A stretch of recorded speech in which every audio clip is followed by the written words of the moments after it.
Salut à tous, nouveau podcast, nouvelle technique. Aujourd'hui, je vais vous faire un top 5 non exhaustif de 5 techniques pour gagner à 5 jeux différents. Enfin, une technique par jeu, pas 5 techniques pour 5 jeux différents, une technique par jeu, enfin vous avez le truc quoi. Bref, on se lance directement. Premier jeu. Pierre, feuille, ciseaux, ou Shifumi en japonais, est un jeu dont normalement j'ai pas forcément besoin de vous rappeler les règles. Ce jeu de stratégie est parfait au vu de ses chances de gagner, car chaque élément gagne sur l'un, perd sur l'autre. La pierre casse les ciseaux coupent et le papier entoure la pierre. Et si je vous disiez qu'il existait une technique pour mettre les statistiques à votre avantage? Une technique très simple. Faites le puits. En effet, le puits bat à la fois les ciseaux et les cailloux, mais perd contre le papier pour une obscure raison. Les statistiques sont à votre avantage, pas besoin de vous faire un dessin. Jeu suivant. Le jeu qui dure 6 heures en moyenne, le Monopoly. La technique pour avoir plus de chances de gagner, elle est très simple. C'est tout simplement de connaître les règles. En effet, très peu de joueurs connaissent les règles exactes du Monopoly, ce qui fait que vous avez plus de chances de gagner. Donc voici quelques règles importantes qui sont assez méconnues. Pour pouvoir commencer à acheter des maisons et des hôtels, il faut d'abord faire un tour complet du jeu. Si vous tombez sur une case et que vous ne voulez pas l'acheter, vous dites non et la partie reprend normalement. Quand vous tombez sur la case parc gratuit, vous pouvez récupérer l'argent qui est au centre du plateau. Si vous vous arrêtez pile poil sur la case départ, vous pouvez récolter l'argent mais x2. Conseil important, si vous tombez en prison, essayez de sortir le plus rapidement possible. En effet, si vous êtes en prison, vous ne pouvez pas percevoir vos loyers. Après, si vous avez vraiment trop peur de sortir de prison, ce que je vous conseille pas, je vous conseille de donner au banquier votre carte sortie de prison et d'y rester le temps que vous voulez. On peut faire ça. Autre conseil, celui-là, le plus rentable, n'achetez que les propriétés bleu foncé. Donc rue de la Paix et Champs-Élysées. Surtout si vous y mettez 4 hôtels, les chances qu'un joueur tombe dessus sont énormes et à vous les billets assurés. Bon jeu, mais n'oubliez pas les mots-clés.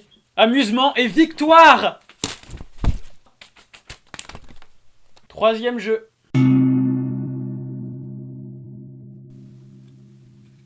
Vous connaissez tous le loup-garou de Tierce Machin, le jeu de rôle qui gâche vos soirées.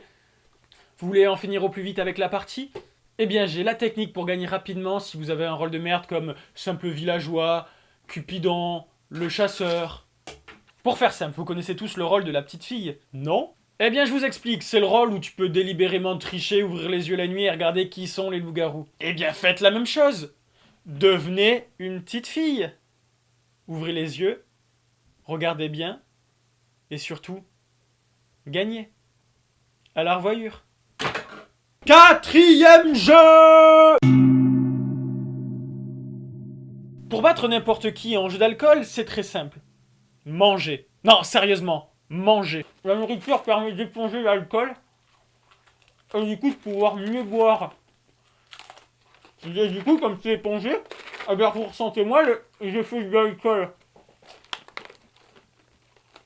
Du coup, je vous fais une démonstration rapidement avec cette nourriture et cette bouteille remplie d'alcool, ok?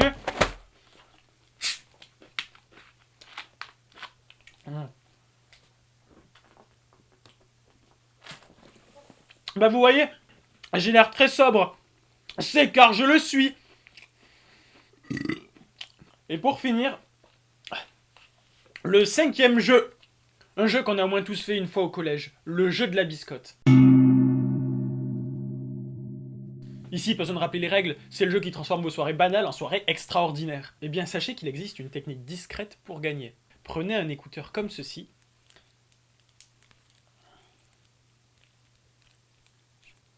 Puis faites-le passer dans votre manche comme ceci. Puis mettez un film porno, je vous mets des liens en description, et vous mettez l'écouteur dans votre oreille comme ceci. Voilà. Et du coup, après, il vous suffit de vous concentrer sur le son et pas sur ce qui se passe devant vous. C'est plus facile. Discrétion garantie. Mais bon, la technique la plus simple reste quand même d'être gay. Donc voilà les amis, c'est la fin de ce top 5. J'espère qu'il vous aura plu. Et je vous dis à la prochaine pour un nouveau podcast. Ciao!